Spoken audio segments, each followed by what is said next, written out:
तो यात्राओं का कोई लाभ कांग्रेस को नहीं होने वाला है। कांग्रेस पार्टी जनता से दूर जा चुकी है। मोदी जी से मुकाबला नहीं कर पा रहे हैं और मोदी जी के विरोध के चक्कर में ये देश के हितों के खिलाफ बोलने लगे हैं। हमारे साथ उप मुख्यमंत्री अरुण साव मौजूद हैं। हम उनसे बात करेंगे बहुत सारे मुद्दे पर। कांग्रेस भारत ना यात्रा निकालने की तैयारी कर रही है। मणिपुर से लेकर मुंबई तक छत्तीसगढ़ होकर गुजरेगी ये यात्रा। लोकसभा चुनाव के पहले की तैयारी के रूप में इसको देखा जा रहा है, क्या कहना है? राहुल गांधी जी ने और कांग्रेस पार्टी ने पहले भी एक यात्रा निकाली थी। यात्राओं के बाद अभी 5 राज्यों में विधानसभा चुनाव हुआ।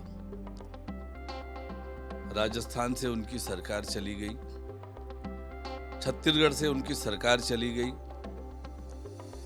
और मध्य प्रदेश में भी बड़ा उम्मीद पाल के रखे थे। तो यात्राओं का कोई लाभ कांग्रेस को नहीं होने वाला है, क्योंकि आज जिस प्रकार से कांग्रेस की राजनीति है, कांग्रेस पार्टी जनता से दूर जा चुकी है।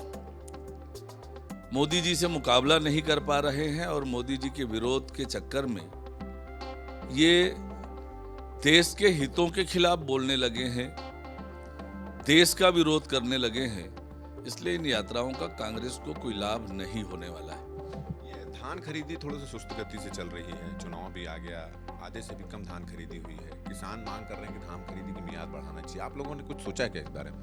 देखिए, बीच में बारिश हुई, इसके कारण से धान की खरीदी में कमी आई थी, पर अब तेजी से धान की खरीदी हो रही है और किसानों के हित की चिंता हमारी सरकार करेगी। ये मंत्रियों के विभागों के बंटवारे को लेकर जो विरम हो रहा है, वो उसको लेकर कांग्रेस को बड़ी बेचैनी है। वो कह रहे हैं कि देखो अंतरकलह शुरू हो गई, सीनियर जूनियर का मामला आ चुका है, डबल इंजन की सरकार हो रही है, पूरा निर्णय इंजन को ले रहे हैं, डब्बा रह गए हैं बाकी सब लोग। इस तरह की बात कर रहे हैं, क्या कहना है? कांग्रेस पार्टी में जो अंदरूनी कलह मची है, कांग्रेस पार्टी के नेता इस बात की चिंता करें कि कैसे लड़ रहे हैं, कैसे कांग्रेस के नेता एक एक करके कांग्रेस पार्टी छोड़ रहे हैं। सरकार चलाने की जवाबदारी जनता ने भारतीय जनता पार्टी को दी है। सरकार की चिंता हम कर लेंगे, कांग्रेस के नेता अपनी पार्टी की चिंता करें।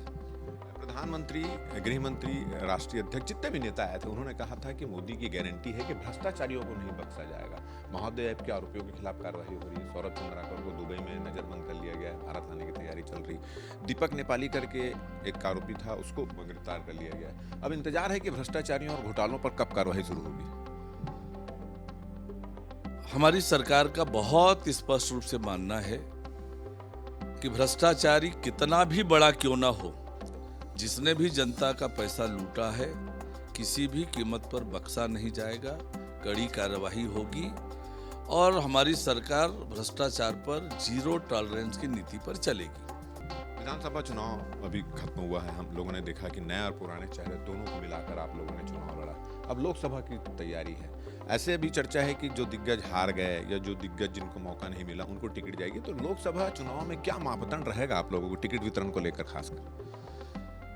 देखिए, चुनाव का एक ही मापदंड है। पार्टी चुनाव जीतने के लिए चुनाव लड़ेगी और जीतने के हिसाब से सभी बातों पर विचार करके पार्टी प्रत्याशी बनाएगी। हम 11 की 11 लोकसभा जीतने की रणनीति से काम करेंगे। विभागों का बंटवारा आखिर कहाँ अटक गया है? प्रतीक्षा करिए, बहुत जल्दी विभागों का बंटवारा होगा। ये थे अरुण साव जी और उन्होंने कहा कि Bharatiya Janata party zero tolerance के नाम के हिसाब से काम कर रही है। घोटालों और भ्रष्टाचारों के खिलाफ लगातार कार्रवाई हो रही है और भारत की जनयात्रा को, कांग्रेस की जो न्याय यात्रा निकाली जा रही है, उस पर उन्होंने कहा कि इसके पहले भी कांग्रेस ने राहुल गांधी के नेतृत्व में बहुत सी यात्रा निकाली, उसका परिणाम सबके सामने में। अब कांग्रेस का कुछ होने वाला नहीं।